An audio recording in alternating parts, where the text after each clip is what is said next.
Hello students, in this video we will solve question number 14 of exercise miscellaneous chapter 5 class 11th.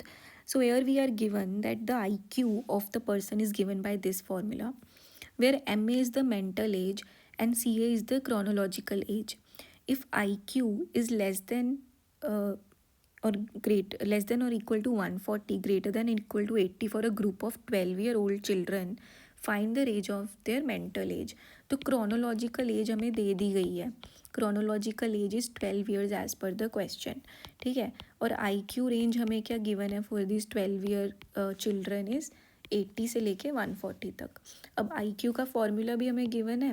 तो 80 less than and equal to mental age upon 12 into 100 should be less than and equal to 140. ठीक है. Similarly left side of inequality solve कर लेंगे. So 80 is less than और equal to mental age into 100 upon 12. Solve, ये 0 से 0 cancel हो जाएगा. Then we will get 2 4 ज़ा 8, 2 5 ज़ा 10, right. So 48 upon 5 less than and equal to mental age. So इसको सॉल्व करेंगे. 5 9 ज़ा 40, 5 6 ज़ा 30. तो ये हो गया first part of the equation solve. Second part में क्या है, MA into 100 upon 12 is less than and equal to 140.